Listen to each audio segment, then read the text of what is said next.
plantearnos el proyecto de un puente.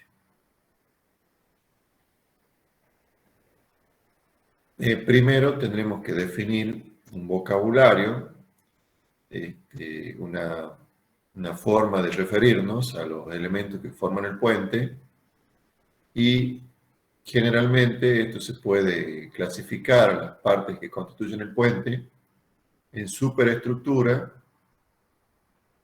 que es todo lo que está por encima de los apoyos, y subestructura a todo lo que está por debajo. También podríamos distinguir los dispositivos de apoyo propiamente dicho y las fundaciones, que serían parte de la subestructura. Acá vemos un esquema de un puente donde vemos que tiene apoyos extremos, que llamamos estribos, y apoyos intermedios, que llamamos pilas. Tiene una zona de circulación que forma parte de la superestructura. En cambio, los apoyos mencionados anteriormente forman parte de la subestructura. En este caso, este puente tiene tres vanos.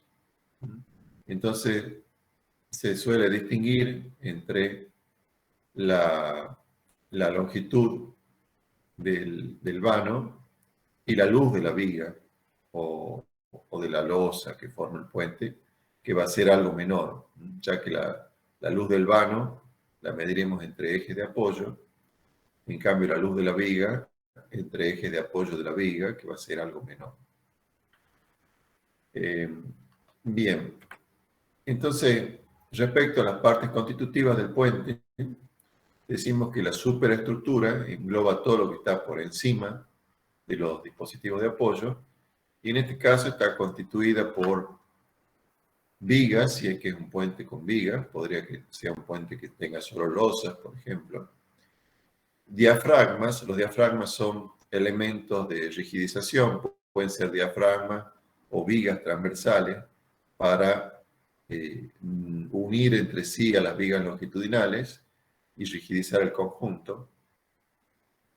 También constituyen la superestructura todo lo que esté, todo lo no estructural, como las veredas, las veredas son estructurales, pero elementos no estructurales como las barandas, pasamanos, parapetos, postes, la carpeta de desgaste, que es la carpeta superior que se coloca ya sea de asfalto o de hormigón para no afectar la losa del tablero, ya que los vehículos producen una abrasión sobre la zona en que circulan. Entonces se suele colocar sobre la losa del tablero una carpeta que se pueda ir renovando en la medida que haga falta. También el puente, si fuera de ferrocarril, podría tener durmientes o rieles. Entonces todo eso, elementos estructurales y no estructurales que están por encima de los dispositivos de apoyo. Los dispositivos de apoyo estarán por aquí, donde estoy marcando con el cursor. Entonces todo eso forma la superestructura. En cambio, la subestructura son todo el conjunto de pilas o columnas intermedias y estribos que soportan a lo anterior, a la superestructura. O sea que en el caso de este esquema, estos apoyos extremos, llamados estribos, y estos apoyos intermedios, llamados pilas, forman como decía, la subestructura. Generalmente entre ambos se disponen dispositivos de apoyo, como vinculación entre ambas partes, y estos elementos permiten transmitir las acciones de la zona superior a la zona inferior, o sea, de la superestructura a la subestructura.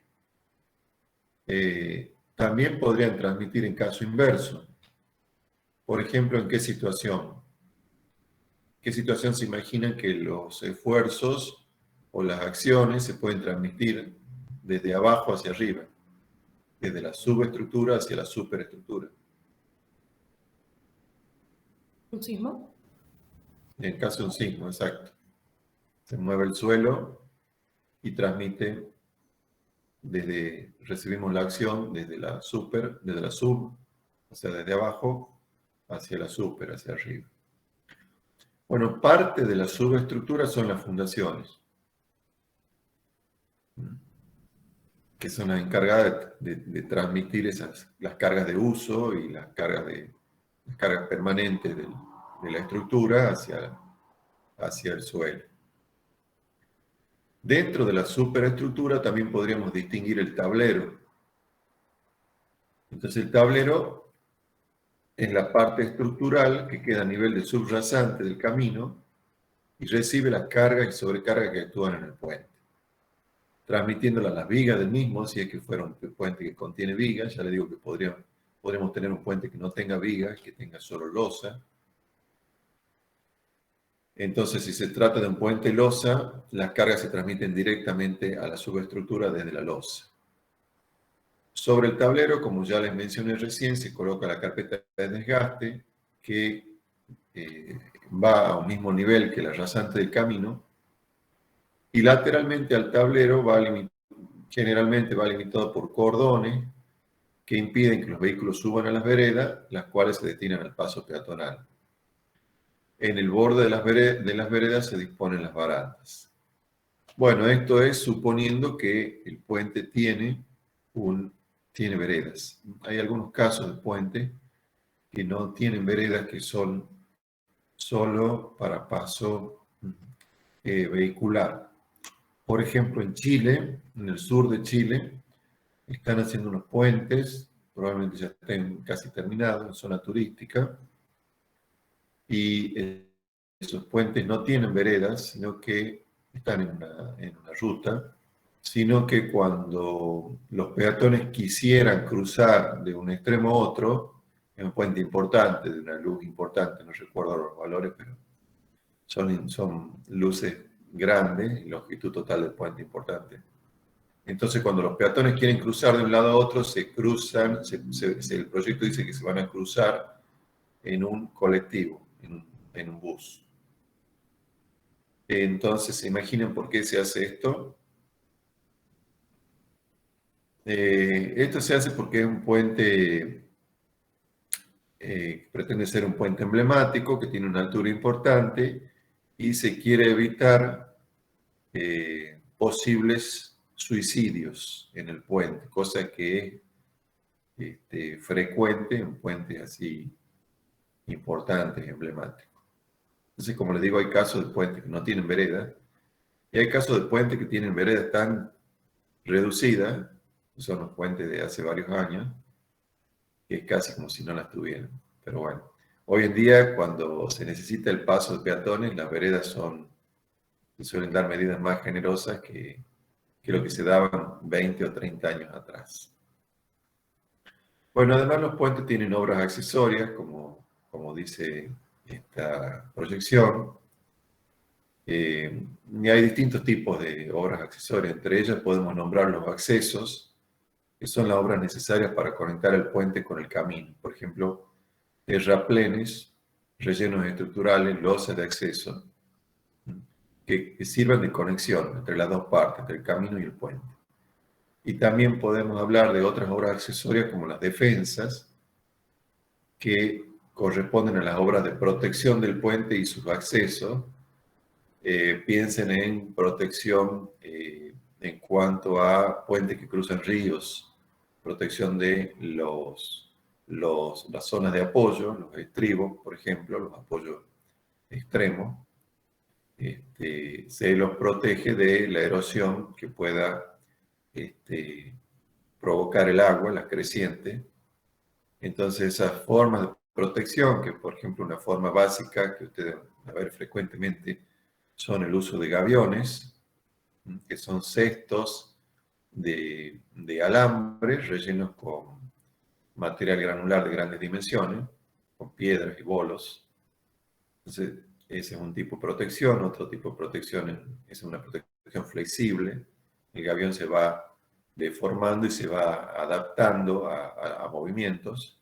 Y hay otras protecciones que son protecciones rígidas. Por ejemplo, sería una pantalla o un muro de hormigón. Entonces, eso constituyen defensas a los estribo o eventualmente a las pilas del puente. Bueno, acá volvemos a una imagen de lo que podría ser un puente, mostrado para efectos didácticos.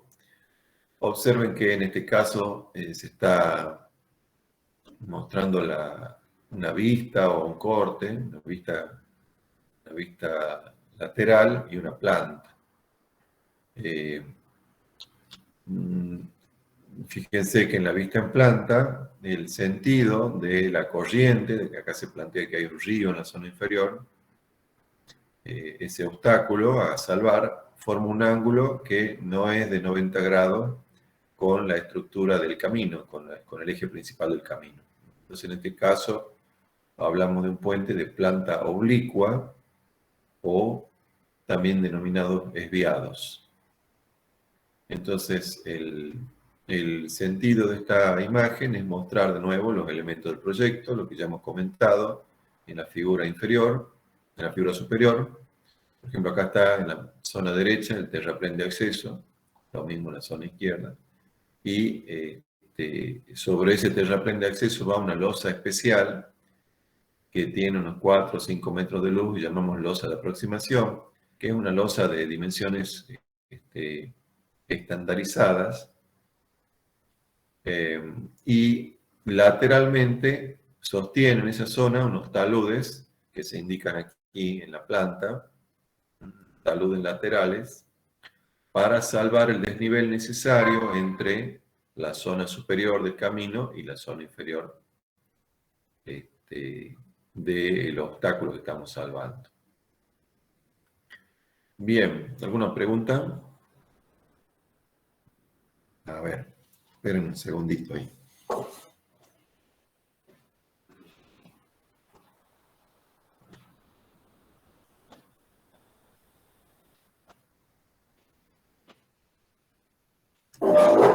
Bueno, Ingeniero, ¿sí?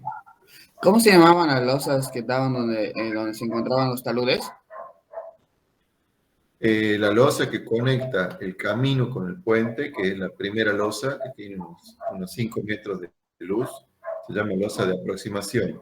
Y tiene una particularidad que es una losa de dimensiones y de armaduras especificadas, estandarizadas, y que se prevé que, a diferencia de las otras losas del camino, si es que es un camino formado por losa, que apoyan en todas sus dimensiones, esta se calcula para que eventualmente pueda quedar apoyada solo en los dos extremos por una eventual erosión o descalce que pueda sufrir por una creciente.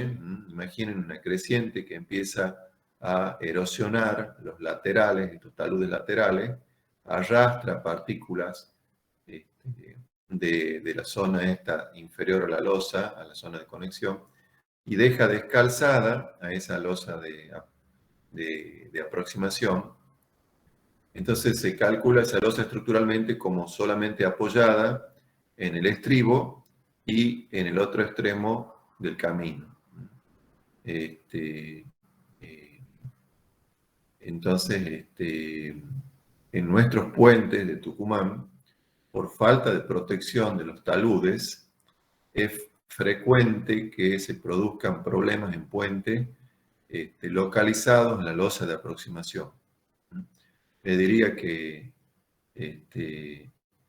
de puentes que han quedado fuera de servicio en los últimos 30 años, más del 50% han sido por problemas no en la estructura del puente en sí, sino por problemas de erosión en las márgenes, en las cercanías del estribo, y descalce, rotura de la losa de aproximación. Eso se puede evitar si se realizan inspecciones frecuentes de los puentes y se detectan los problemas con tiempo y se protegen, se hacen las obras de protección del cauce necesarias para evitar la erosión del agua en la zona de apoyo y en la zona de estribo y en la zona de pilas. Bueno, esto podría ser un corte transversal de un puente formado en este caso por vigas y losas, viga y losa, y acá se muestra también un diafragma o viga transversal que se colocan cada cierta distancia para rigidizar el conjunto y lograr que todas estas vigas longitudinales trabajen en conjunto y no en forma individual. Entonces, por acá estaría identificado el eje del camino. Podemos hablar de un ancho total del puente. Podemos también identificar un ancho de calzada, que es la zona de circulación vehicular, y un ancho de vereda, de veredas.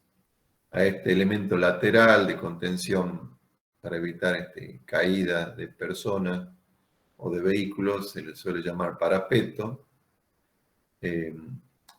Acá estará en la zona de circulación de vehículos una carpeta asfáltica o carpeta de rodamiento o carpeta de desgaste que puede ser de asfalto o podría ser de hormigón eventualmente. Luego vendrá la losa en sí, el elemento estructural, y las vigas, etc. Observen que acá también se identifica un dren, ya que hay que ver por dónde evacuamos el agua que se pueda juntar en la calzada en momentos de lluvias. Hay que ver por dónde la evacuamos en forma segura para que no se forme una película importante sobre el puente, no se inunde el puente. Y por dónde la evacuamos de forma tal de no producir daños en otros elementos. A veces cuando no se ubican bien los drenes, se ubican en situaciones incorrectas, por ejemplo, junto a una viga, cae agua permanentemente en el lateral de una viga y termina produciendo un daño superficial al hormigón de esa viga, por ejemplo. Bueno, tendríamos que ver cuando nos empezamos a pensar en un puente, en realizar el puente para cruzar un cauce, por ejemplo, de un río, ¿dónde lo vamos a ubicar el puente? Generalmente, cuando se proyecta un camino, más o menos la zona de ubicación del camino se conoce y está determinando la posible ubicación del puente. Pero puede ser que esa ubicación del puente no sea la más apropiada y haya que desplazar a veces el camino para lograr una mejor ubicación del puente. Entonces, como dice acá, si el obstáculo que tenemos que cruzar es un río, ya que puede ser que el puente lo planteemos para cruzar solo un valle, una depresión o incluso para cruzar otra carretera, ¿no? No siempre el puente para cruzar un río, pero frecuentemente en esta asignatura nos referimos al caso del puente que cruza un río, porque es el más complicado.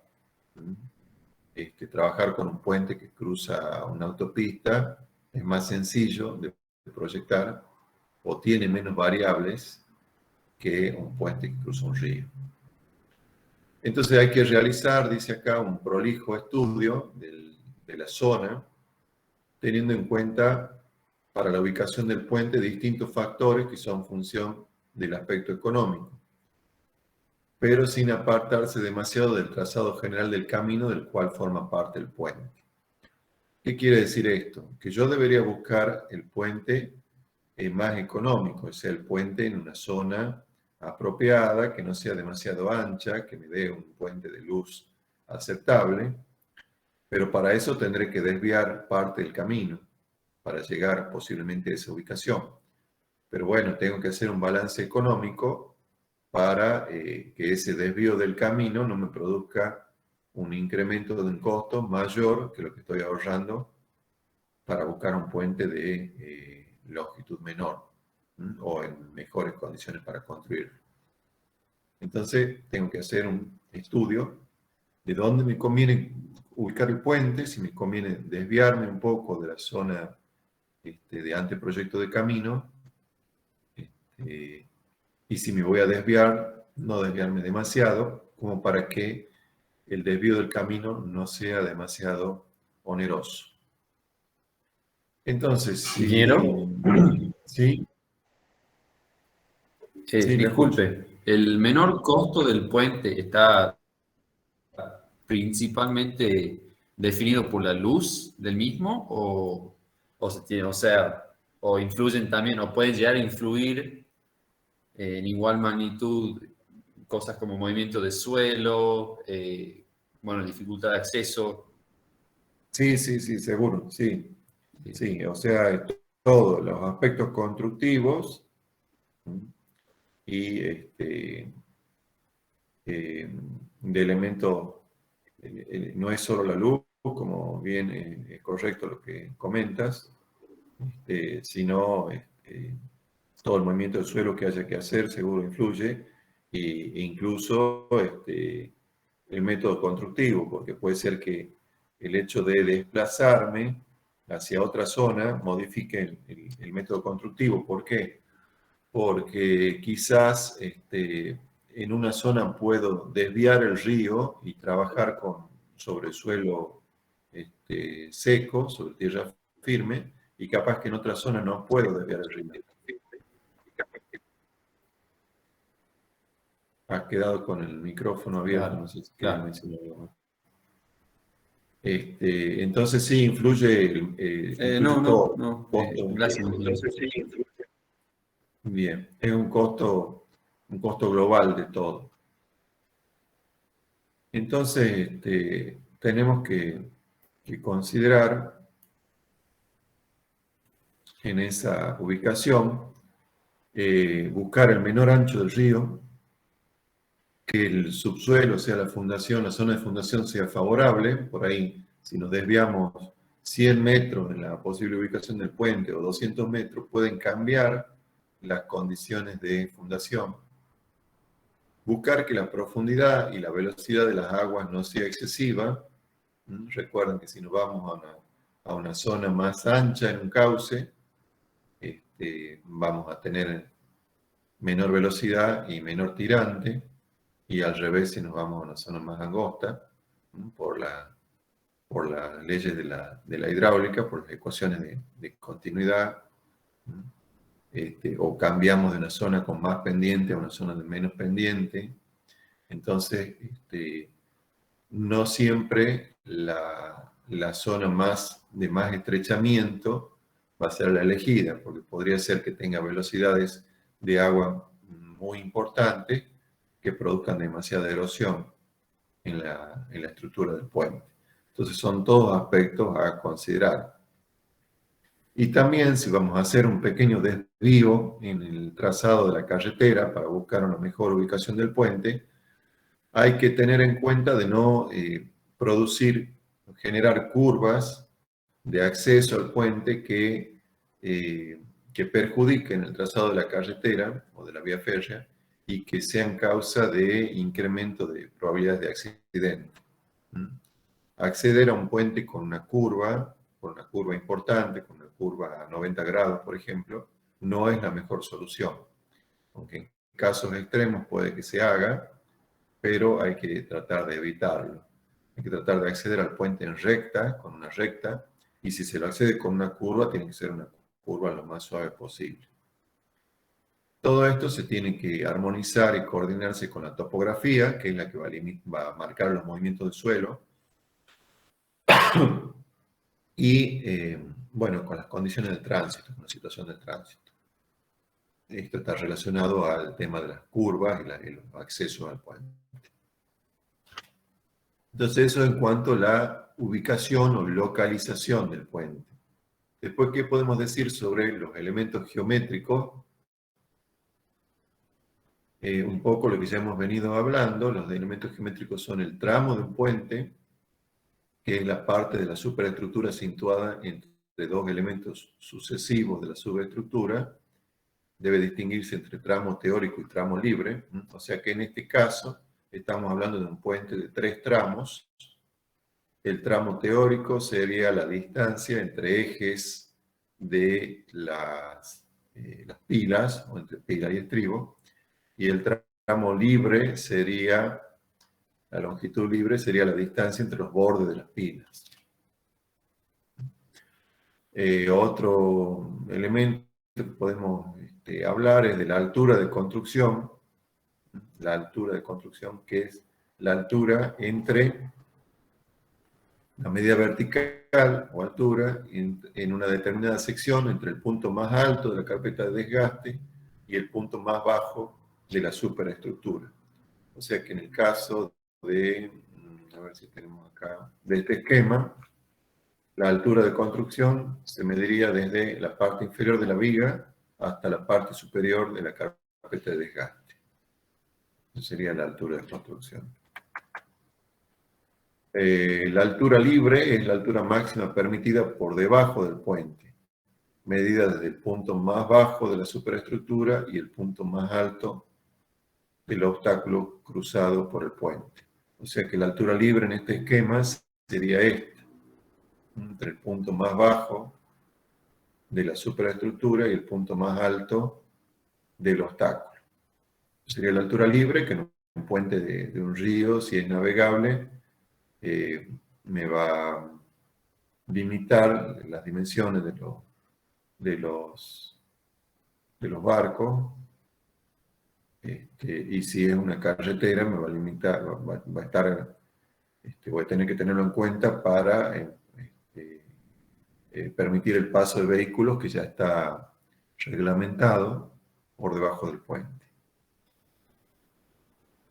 Otro elemento, cuando estamos hablando de la geometría del puente, es la oblicuidad, que como les comenté antes, el ángulo formado entre el eje longitudinal del puente y el eje longitudinal del obstáculo traspuesto.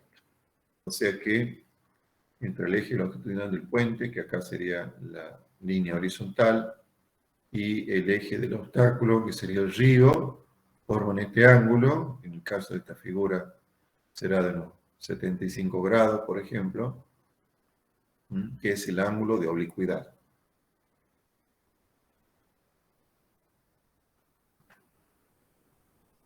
Bueno, también podríamos identificar, como ya hemos hablado, el ancho del calzada, el ancho del puente, que incluye las calzadas y las veredas, etc.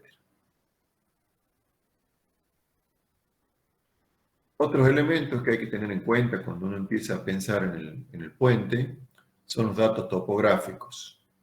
O sea, los datos topográficos nos van a permitir definir todos los desniveles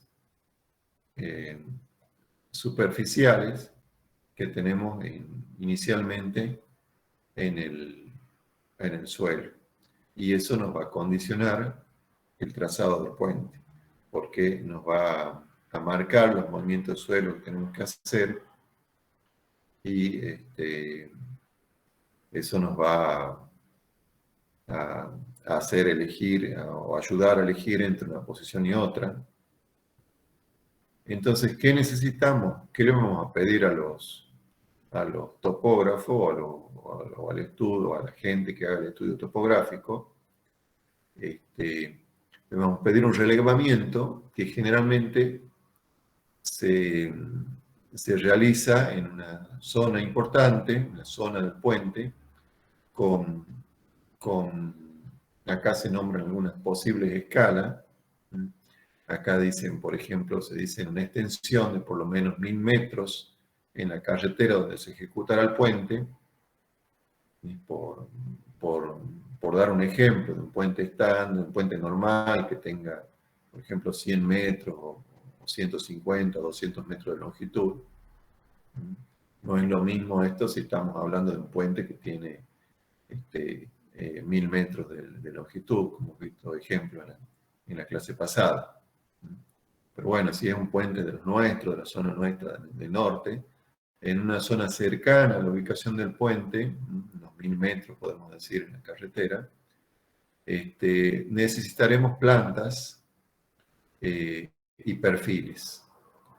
Plantas en escala 1 en 1000 o 1 en 2000, por ejemplo, y perfiles longitudinales y transversales de la zona del estudio, en escala horizontal 1 en 1000 o 1 en 2000, y en escala vertical 1 en 100 o 1 en 200. A medida que nos vamos acercando a la zona del puente, necesitaremos más detalle. O sea que en la zona de emplazamiento del puente, extendiéndose unos metros a cada extremo del mismo, tanto en longitud como en el ancho del puente, necesitaremos plantas y perfiles, pero con más detalle. O sea que si antes teníamos una escala de 1 en 1000 o 1 en 2000, ahora lo pediremos con escala de 1 en 100 o 1 en 200, por ejemplo. O sea, hacer un zoom 10 veces más grande. Y perfiles a lo largo de la probable ubicación del puente, con escala también de 1 en 100 o 1 en 200 o más grande si fuera necesario. O sea, partimos de una escala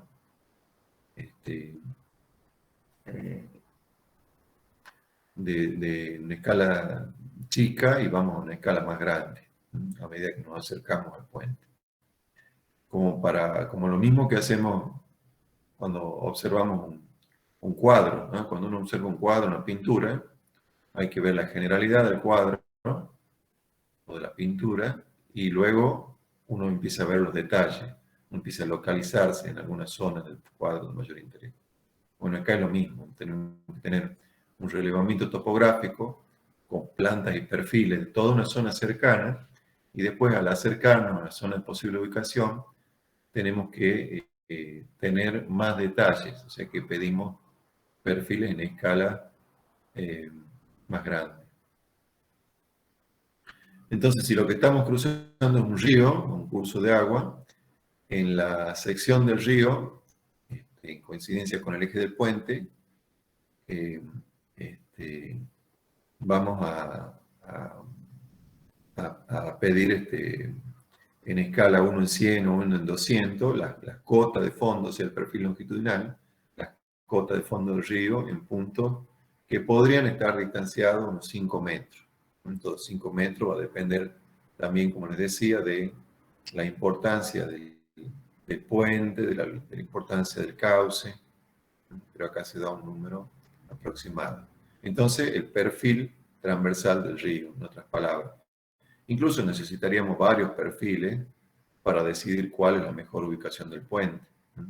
No nos vamos a quedar con un solo perfil, necesitaríamos varios perfiles longitudinales y transversales del río. Los longitudinales nos van a ayudar a definir la pendiente y los transversales nos van a ayudar a definir las ubicaciones de los apoyos extremos e intermedios del puente, a ubicar el tirante, a ubicar las zonas inundables, etc. Entonces, no solo vamos a trabajar con perfiles longitudinales y transversales, sino que también vamos a trabajar con curvas de nivel. O a través de curvas de nivel uno podría obtener los perfiles, ya que las curvas de nivel se obtienen a través de perfiles. O sea que de la curva puedo volver a los perfiles también. Entonces sería frecuente encontrar la información o disponer de información de esta forma mostrada en esta proyección, donde se ubica el camino, la zona de escurrimiento de un cauce y ubicación de poblaciones o pueblos cercanos. Entonces, por medio de la curva de nivel, nos vamos a dar una idea de la topografía, las pendientes de la zona. Por ejemplo, acá estamos identificando un punto alto, un extremo, una zona más elevada de la zona en estudio. Bueno, otra imagen al respecto. Dice ingeniería básica y de detalle para 3 puentes. Mapa de ubicación de los puentes. Bueno, de nuevo es lo mismo.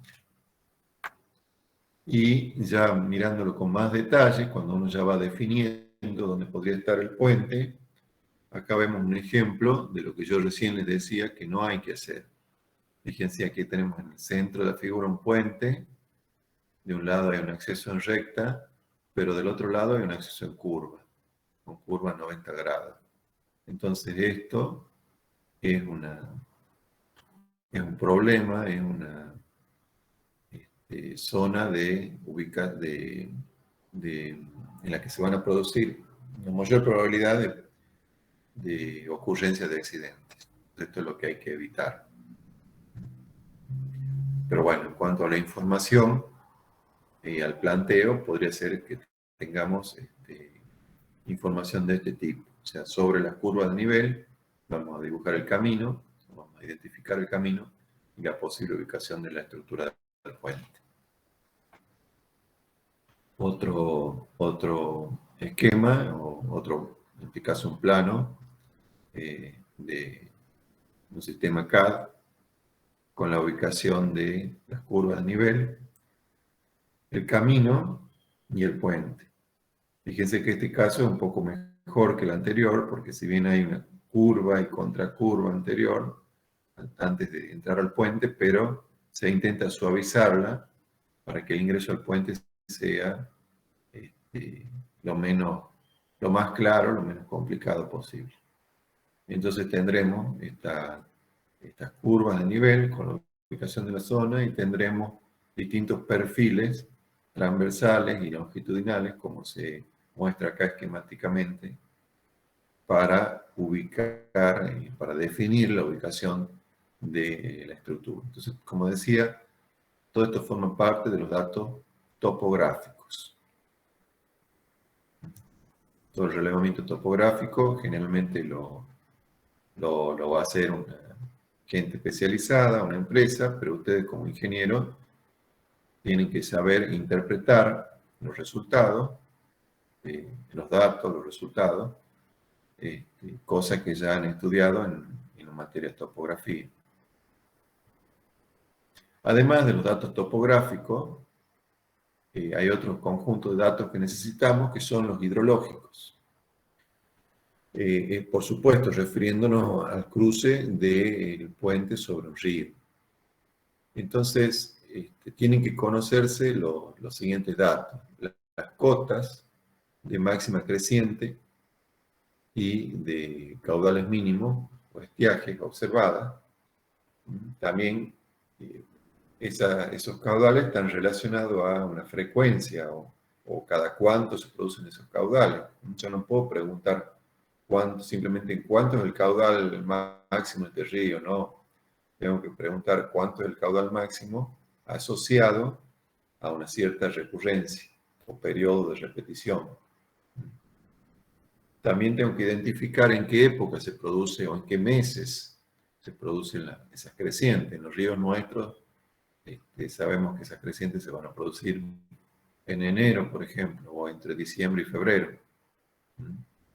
Entonces, ¿por qué queremos conocer esto? Porque hay que tener en cuenta esos datos o cuándo se produce el caudal mínimo para planificar la etapa constructiva del puente. Porque hay etapas críticas y las vamos a necesitar hacer en momentos de mínimo escurrimiento del cauce. También necesitaremos datos hidrológicos necesarios que garanticen el escurrimiento del agua bajo el puente, evitando la erosión del lecho del río. O sea, ¿qué quiere decir esto? Que tenemos que saber cuál es no solo el caudal, sino también cuál es la velocidad, para ver si hay una velocidad erosiva, una velocidad peligrosa, y si mejor aún si contamos con estudios de caudales sólidos y caudales líquidos realizados por especialistas. El estudio de caudal sólido nos va a decir si el cauce tiene erosión o tiene depósitos de materiales, porque se pueden dar cualquiera de las dos cosas que pueden resultar perjudiciales para el funcionamiento de la estructura.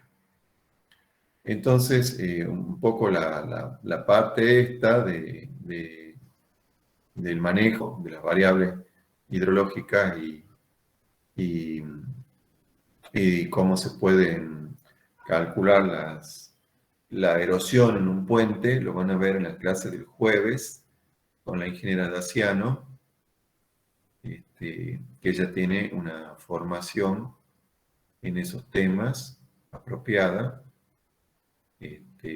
así que se va a encargar de esa parte. Entonces acá se muestra un cuadro, resumen general, con diferentes periodos de retorno, caudales máximo en cierto puente. Entonces fíjense que la primera columna dice periodos de retorno en años, 2 años, 5, 10, 100, 200, 500. Es frecuente para un puente normal de nuestro medio, de nuestra zona, que trabajemos con periodos de recurrencia o periodos de retorno para obtener los caudales entre 100 y 200 años. Aunque en casos especiales de puentes muy importantes, por ejemplo un puente sobre el río Paraná, trabajamos con periodos de retorno mucho más grandes, 500 años o 1000 años.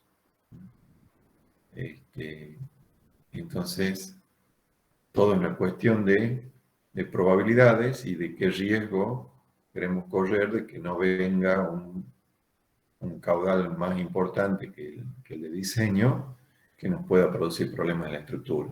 Pero hay que buscar un equilibrio, porque no podemos ir a un periodo de retorno demasiado grande, porque el costo de la estructura sería demasiado alto y la probabilidad de ocurrencia de ese evento sería demasiado baja.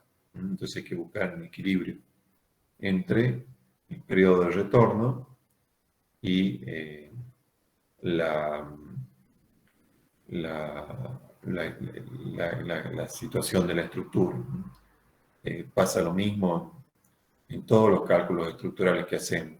Pasa lo mismo si trabajamos con el viento, o si trabajamos con el sismo, o si trabajamos con carga vertical.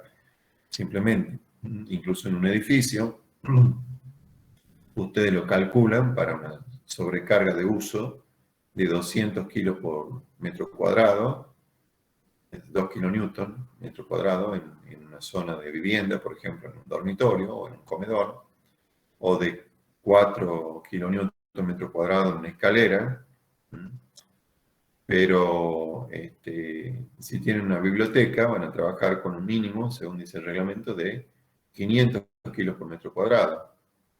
Bueno, pero entonces no puedo calcular. Podría ser que yo estoy calculando un departamento y diga, bueno, pero si el dueño del departamento decide llenarlo de libro, entonces no lo voy a calcular con 200 o 300 kilos por metro cuadrado, sino con 500, con 5 kilonewton. Bueno, pero eso me conduciría a una estructura demasiado cara. Y la probabilidad de que ese departamento se transforme en una biblioteca o una librería es baja. Entonces, en todo caso, lo que tengo que hacer es recomendarle a los usuarios que no transformen su vivienda, que ha sido calculada como de uso normal, una vivienda de uso normal, no la transformen en un depósito de elementos pesados. Pero siempre hay una probabilidad de que la acción que nosotros estamos usando y que produce una solicitación, hay una probabilidad de que ese valor sea superado. Bueno, esto es lo mismo cuando uno trabaja con un cauce de un río. Bien, entonces la primera columna acá mostramos el periodo de retorno, luego el caudal máximo en un cierto punto de control, metros cúbicos por segundo, y las sucesivas columnas, el caudal máximo en distintos puntos de control. Entonces esto nos servirá para definir en dónde vamos a ubicar el puente. Entonces, cuando trabajamos con los datos hidrológicos, en este momento se disponen de programas que nos ayudan, como es esta imagen, esta es una imagen de un programa, que nos ayudan a graficar la topografía junto con las zonas de inundación del cauce, incluso identificar con colores zonas de distinta velocidad de escurrimiento. Bien, otra forma en que podríamos encontrar los datos hidrológicos es no solo así en imagen 3D como esta, sino en imágenes en el plano. Entonces acá los colores pueden indicar la cota de agua, o el calado. Entonces todo esto lo van a ver en la próxima clase. Este es un ejemplo real de un estudio hidrológico de la cuenca del río Coroño. Una planta general que ayuda a definir la posible ubicación del puente. Ya ven ustedes que con una de estas plantas nos va a condicionar la longitud total del puente. No es lo mismo atravesarlo por esta zona angosta en cuanto al cauce que atravesarlo por esta otra zona. Entonces, son todos elementos que vamos a tener que ir manejando para definir la ubicación del puente. Aquí otra imagen con la que nos puede resultar útil trabajar es el puente ubicado sobre una cierta topografía que tiene también identificado la zona de escurrimiento del agua asociado a un cierto periodo de recurrencia. Entonces acá vamos a poder ver claramente cuáles son las pilas, por ejemplo, que quedan más inundadas y cuáles son las pilas que prácticamente no están afectadas por el escurrimiento del cauce. Bueno, otros datos que necesitamos son los datos geológicos. Entonces, necesitamos un estudio más detallado para elaborar el proyecto, complementario al que tengamos ya de la carretera. ¿Por qué? Porque cuando se construye la carretera se hace un relevamiento geológico, pero sí con cierta densificación adecuada a los fines de la carretera. Ahora, cuando queremos ubicar el puente, vamos a necesitar más detalle. Sondeo geofísico y perforación de pozos en el probable emplazamiento del puente. Extracción de muestras para clasificación de los suelos y conocer su comportamiento.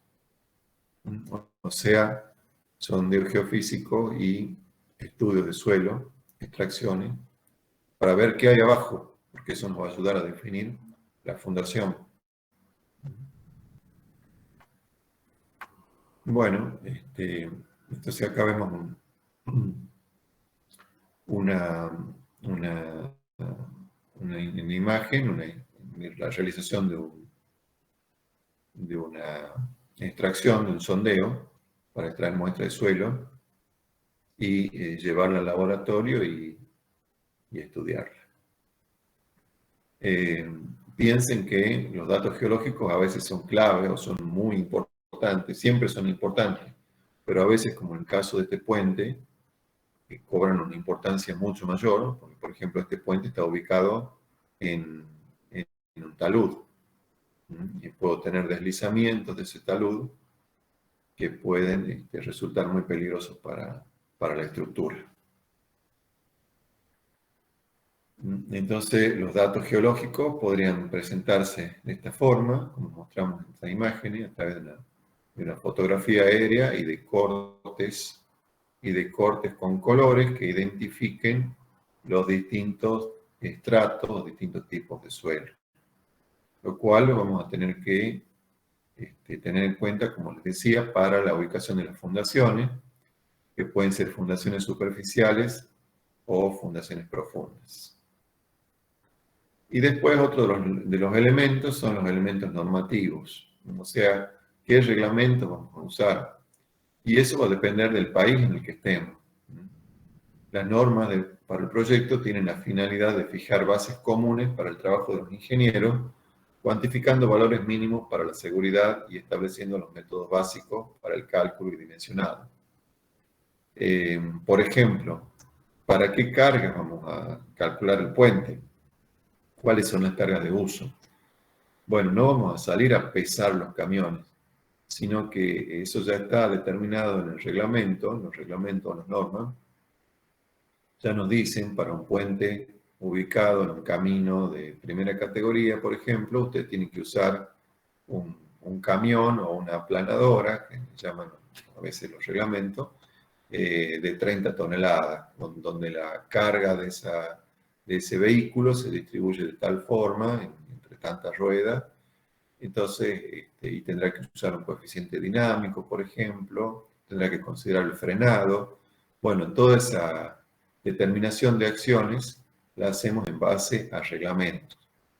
En el caso de Argentina, se encuentra en este momento en una modificación de los reglamentos relativos a puentes, ya que venimos trabajando, todavía seguimos trabajando con un viejo reglamento de puente, que es la norma de puente de la Dirección Nacional de Vialidad, que es del año 1952.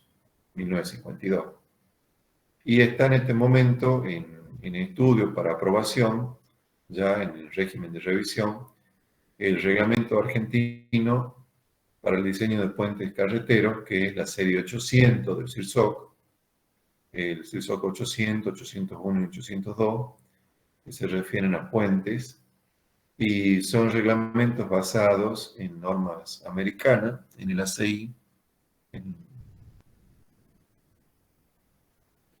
las normas norteamericanas, y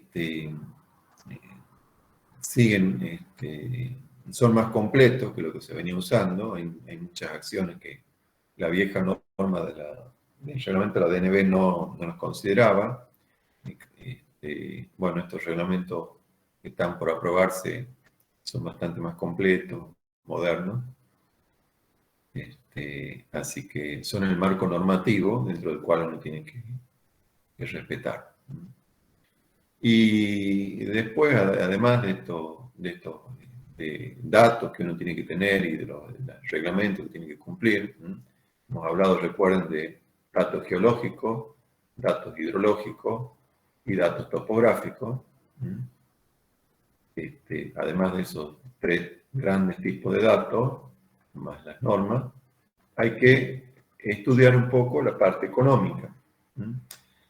La parte económica en nuestro país es probablemente la más importante en la decisión de la elección de un puente o de un tipo de puente, de la ubicación de un puente.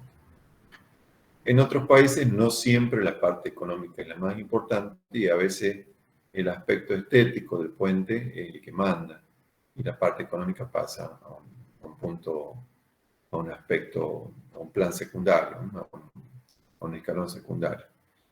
A veces los puentes, o muchas veces los puentes en ciudades importantes se usan como un ícono de la ciudad, como un elemento turístico. Entonces a veces no importa que ese puente resulte con un costo constructivo que no es el menor, el más económico, sino que se está buscando otros efectos con el puente.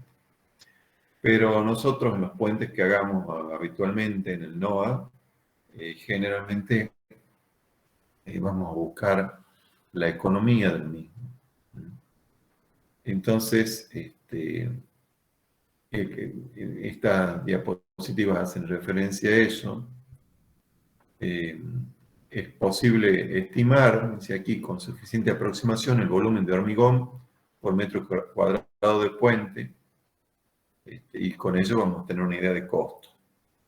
Para ello, si tenemos una ubicación probable del puente, tenemos que ver que ese puente puede estar formado por varios tramos, no por un único tramo, sino por varios tramos.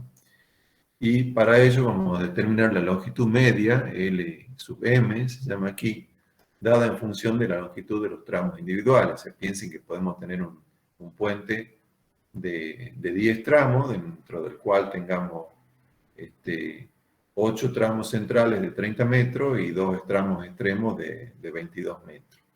Entonces vamos a calcular una longitud media, una longitud del tramo medio, en función de esta expresión, sumatoria de las longitudes individuales al cuadrado sobre la longitud total del puente, y se nos va a dar una longitud media. Entonces, con esa longitud media, si aceptamos que una esbeltez, o sea, una relación entre luz del puente y altura de los elementos estructurales, vigas más losas, por ejemplo, una esbeltez de 16 a 20, entonces, ¿qué quiere decir? Piensen en un puente de 20 metros de luz, tendría una altura de viga más losa de 1 metro. Entonces, si aceptamos esa hipótesis, podríamos obtener un espesor medio, un espesor promedio, para calcular el volumen de hormigón con esta expresión, 0,45 multiplicado por la luz media, dividido en 100, más 0,35. Por ejemplo, si la luz media fuera 20 metros, acá tendríamos en el numerador 9 sobre 100 es 0,09, nos daría, sumado a 0,35, nos daría 0,44. O sea, un espesor medio de puente de 0,44. Como conocemos el ancho, multiplicando el ancho por el espesor medio y por la longitud total del puente, ya tendríamos un volumen de hormigón de la parte de arriba, o sea, de la superestructura. También hay expresiones para determinar el volumen de acero, calcular el volumen de acero en base a una cuantía. La cuantía de acero para luces menores puede estimarse, como dice acá, 100 más 0,35 por Lm. O sea, en el caso de recién, si yo tenía un puente de 20 metros, esto me va a dar 107 kilos de acero por metro cúbico de hormigón. Eso es para acero de hormigón armado. Si se trata de acero pretensado, en el caso de vigas convencionales construidas en base a encofrados, se da acá otra expresión para la cuantía de acero pretensado como 0,4 multiplicado por Lm. En el caso de recién, si la luz es 20 metros, esto me queda 8 kilos de acero de pretensado por metro cúbico de hormigón, más el acero convencional. El costo de la superestructura representa más o menos la mitad del costo total del puente. O sea que si saco el volumen de hormigón de la superestructura, puedo saber un costo aproximado de la superestructura y multiplicándolo por 2 aproximadamente tendría una idea del precio total del puente. Lo cual no es fácil de hacer porque si yo conozco el volumen de hormigón, qué sé yo, entran 200 metros cúbicos de hormigón. Bueno, yo puedo conocer el metro cúbico de hormigón elaborado, pero conocer el precio del metro cúbico del hormigón construido, del armado del encofrado, de la colocación de armadura, del llenado de la estructura, toda la mano de obra, va a depender de la experiencia que tenga la empresa en ese tipo de estructura. Y los costos se ven muy modificados según la ubicación del puente. No es lo mismo construir un puente acá en la ciudad que construirlo en un lugar apartado o en un lugar de montaña de difícil acceso. Entonces, no es tan fácil de hacerlo, pero bueno, uno tiene que hacer una estimación de costos. Entonces, estos son algunos elementos que uno puede usar en primera instancia para conocer el costo aproximado del puente. Bueno, acá para ir terminando con esta primera parte, después vamos a hacer una pausa y vamos a seguir con otra clase. Estas son algunas imágenes de distintos puentes relevantes o que llaman la atención. El de abajo es claramente un puente construido con fines turísticos.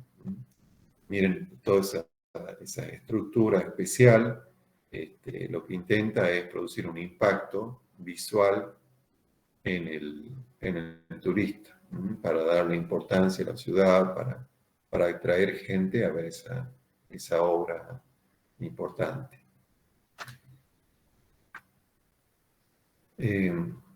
Bueno, acá algún elemento más que me está faltando es definir la longitud del puente, ya que se plantea el problema que nosotros conocemos la longitud total del cruce.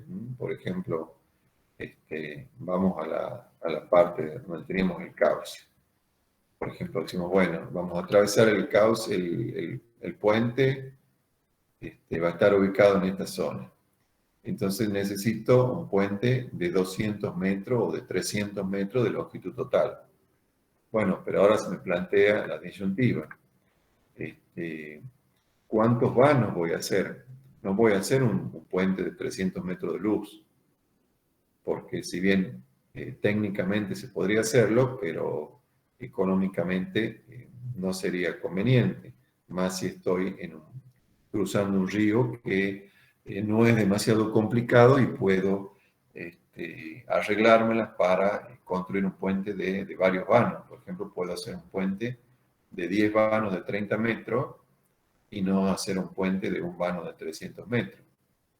Porque, como les digo, técnicamente ese vano de 300 metros sería muy difícil.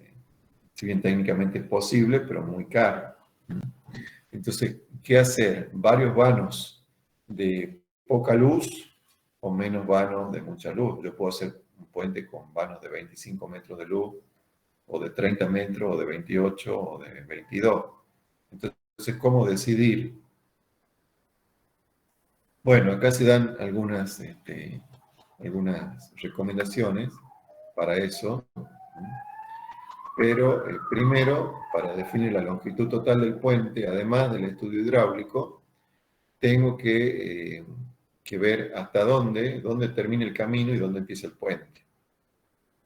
Como dice acá, si la quebrada Salvar es muy franca, el problema está resuelto. En cambio, tratándose de zonas llanas, donde el río va teniendo curvas y contracurvas, o sea, un camino sinuoso formando meandros, el ancho del escurrimiento también va cambiando. Entonces, fijar la longitud del puente no resulta fácil, no resulta sencillo.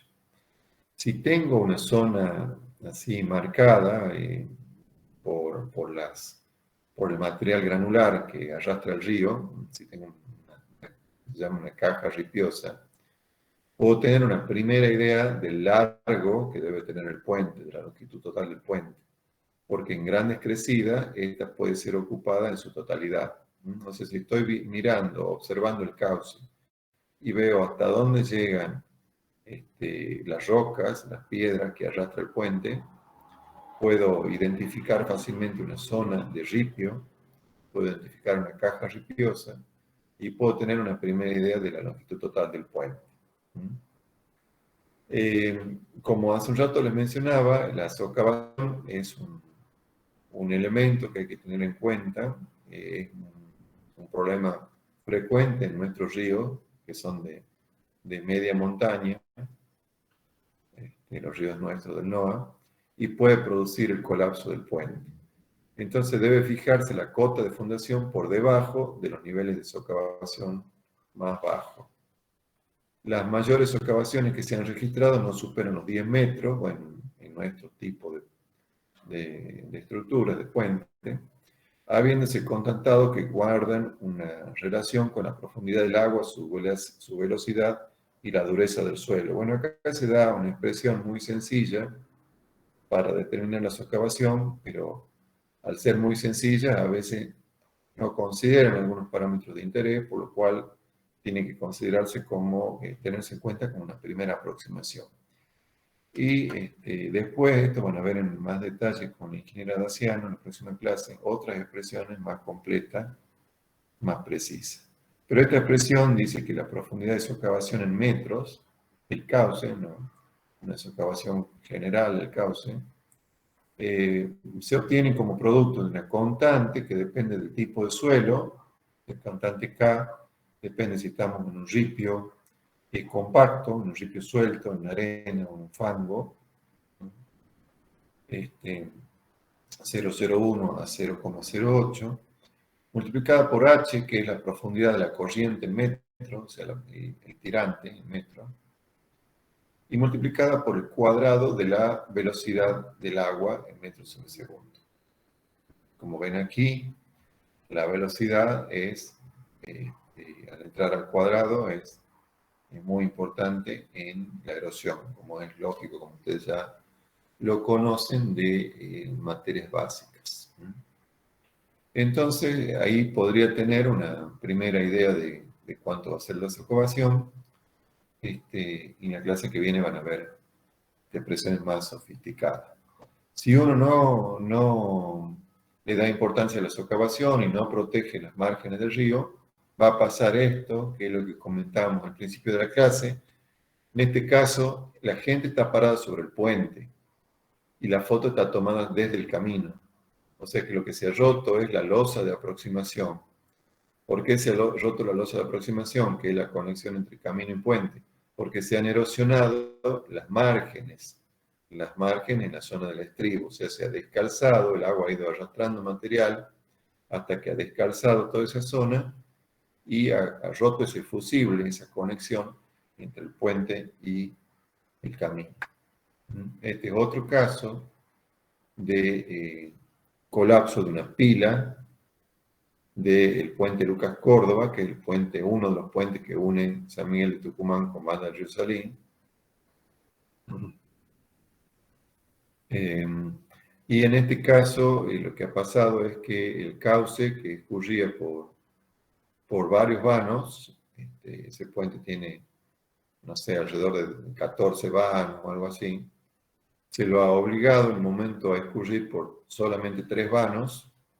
Entonces lo que se ha hecho es, al concentrar el cauce de esa manera, aumentar sensiblemente la velocidad, aumentar el tirante, aumentar la velocidad, con lo cual aumentó la erosión. Y la erosión al cabo de pocos años terminó socavando esa pila, produciendo el asentamiento de la pila, lo que llevó a que ese puente tuvo que estar cortado al paso, salió de uso durante algo así como 2 años. Los vehículos se tenían que desviar para cruzar por otros puentes de la zona. Entonces, ese es otro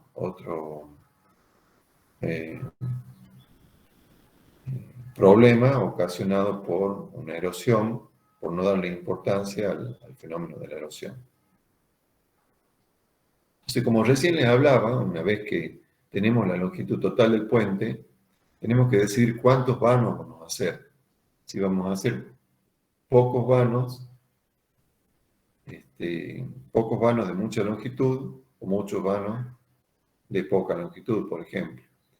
Pero eso va a estar relacionado también con la altura del puente, o sea, con la magnitud de las pilas, con la importancia de las pilas. Si yo tengo pilas baratas, o sea, bajas, de poca altura, que me resulta barato hacerlas, voy a poder hacer muchas pilas para que la longitud del vano no sea muy grande. Pero si estoy en un puente de gran altura, que por ejemplo el puente va a 60 metros sobre la ubicación del cauce, entonces construir una pila es muy caro, voy a tratar de hacer pocas pilas a costa de hacer vanos de mayor longitud. ¿Se entiende? Entonces,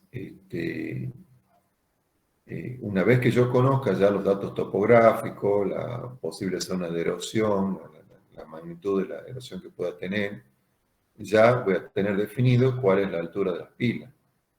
Entonces esos son los datos que necesito para definir cuántos vanos voy a usar. Entonces esta altura de la pila da una idea de la longitud de los tramos o de los vanos del puente, ya que según marca la experiencia, una relación entre luz de tramo y altura de pila entre 2,5 a 4,5 es la óptima. Medida esa altura desde la cota de fundación hasta la parte superior del coronamiento. O sea, si tengo pilotes, por ejemplo, no voy a considerar los pilotes. Desde la cota de fundación hasta la parte superior de la pila, voy a tener la altura de la pila, y eso, si lo multiplico por un factor que está entre 2,5 a 4,5, me va a dar una longitud del vano más o menos aceptable o equilibrada. Entonces el valor más chico, el valor 2,5, está asociado a fundaciones de bajo costo, con el costo de las fundaciones bajo porque la pila tiene poca altura o es superficial. Puedo hacer muchas pilas con vanos cortos. En cambio, el valor 4,5 genera fundaciones más onerosas, correspondiendo en estos casos a soluciones para voladizos sucesivos y puentes con obenque. O sea, si tengo que hacer una pila alta, cara, voy a tratar de hacer pocas pilas. Entonces, voy a hacer pocas pilas, me va a llevar a luces del vano más grande. Entonces, eso en cuanto a esos criterios me van a poder dar una idea de cuántos vanos y de qué longitud voy a tomar. Otro elemento que podría tener en cuenta es si el puente va a ser isostático o hiperestático. Los puentes hiperestáticos suelen aprovechar mejor el material, suelen optimizar el uso del material y son más económicos en cuanto a materiales monolíticos. Y además tienen estructuralmente, tengo siempre en una estructura hiperestática, tengo más reservas estructurales. O sea, se pueden ir produciendo, por ejemplo, rótulas, puntos de plastificación, y la estructura sigue resistiendo. Por ejemplo, un pórtico bien empotrado puede ir sufriendo algunos daños para transformarse de una estructura hiperestática a una estructura isostática, lo cual no es posible si el pórtico es isostático, un pórtico simplemente apoyado. Lo mismo pasa si comparo una viga continua con apoyos empotrado, cada apoyo está empotrado, a una viga isostática, no continua.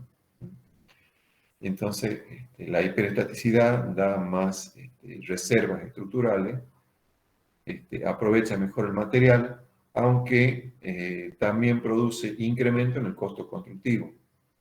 Por eso la estandarización en la construcción de puentes lleva al uso de estructuras isostáticas.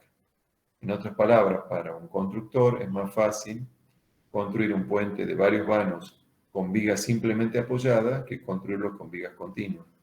Porque darle continuidad en obra se puede hacerlo, pero son procedimientos onerosos, los cuales ya vamos a ver en clases sucesivas. Entonces, basado en el perfil topográfico, se recomienda seguir los siguientes criterios. Si tengo puentes de mucha altura y cortos, hacer una estructura como la de la primera figura, mucha altura y corto, un puente con un tablero continuo, una unión rígida entre pila y tablero.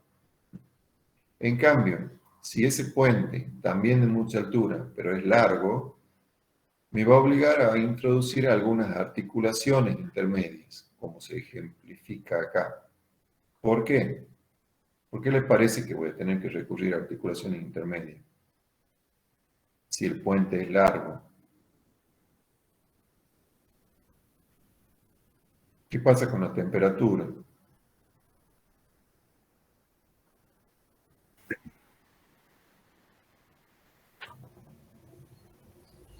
¿Qué va a producir la temperatura? ¿Dilataciones? Dilatación. ¿Mm? Entonces, esa dilatación en el puente hiperestático,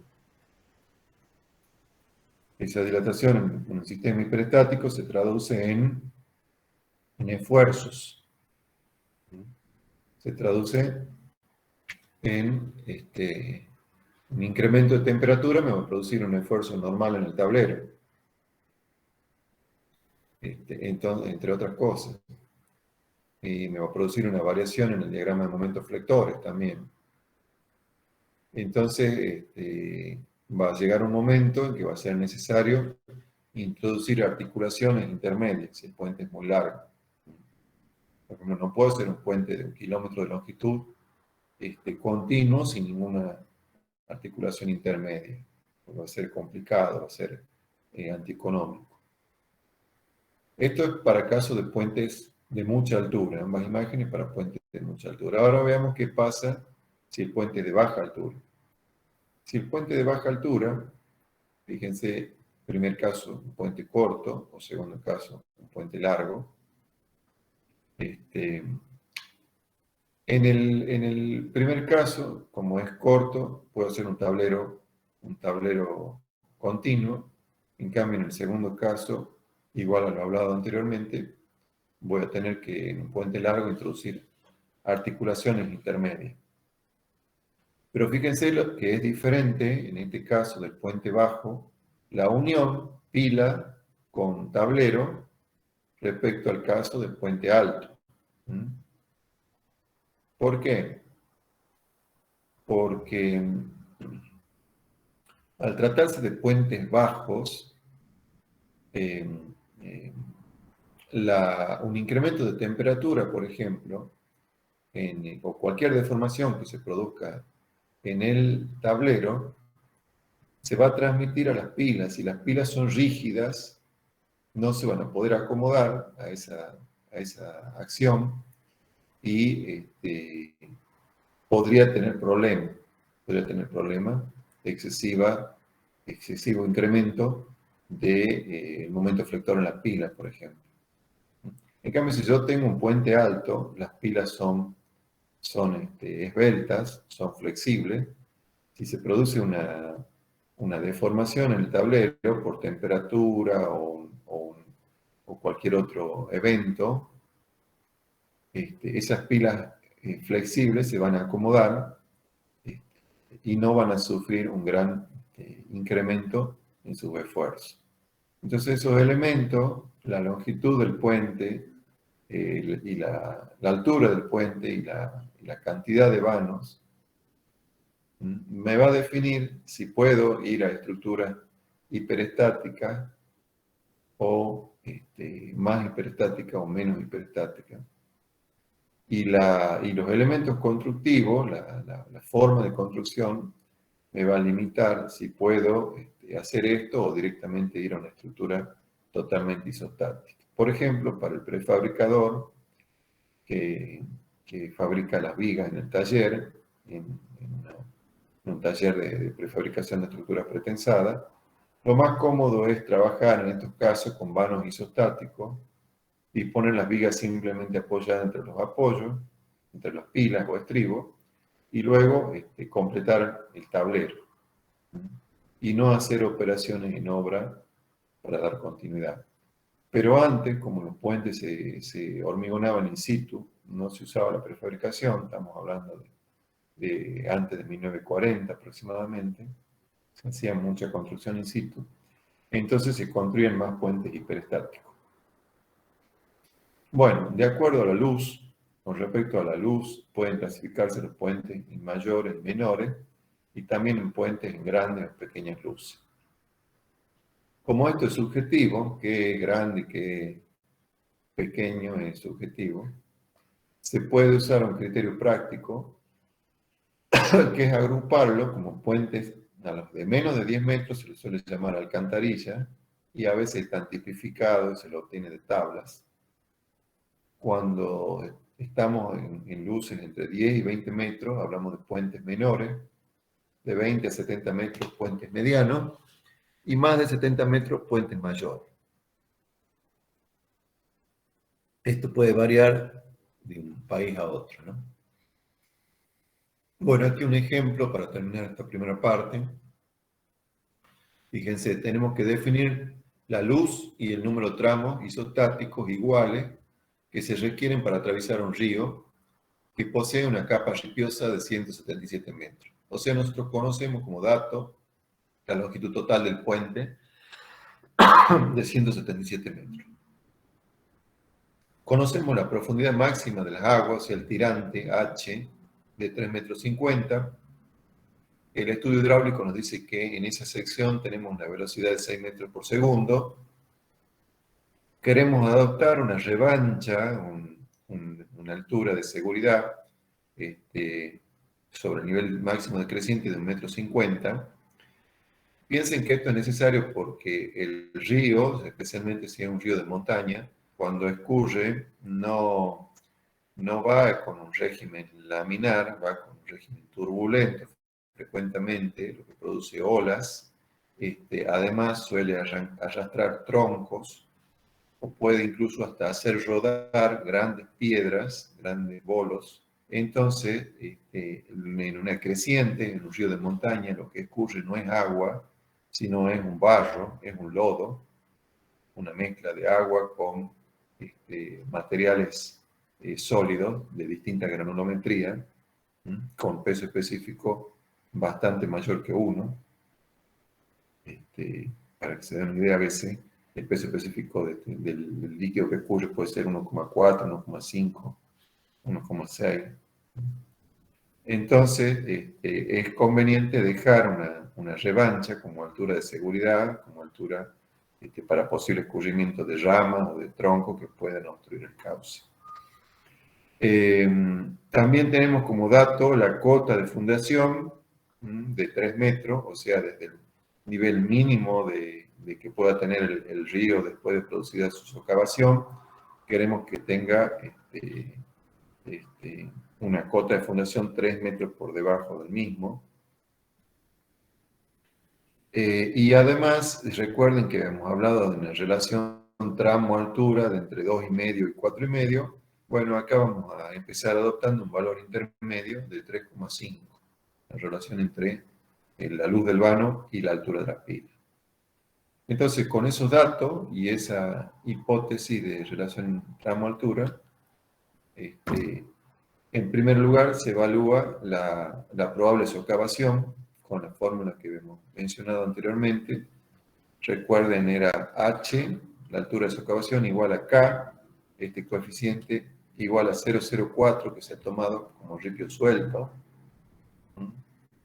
O sea, de esta tabla, H igual a K por H y por B cuadrado, ripio suelto 0,04, multiplicado por H y por B al cuadrado, que lo tenemos de datos.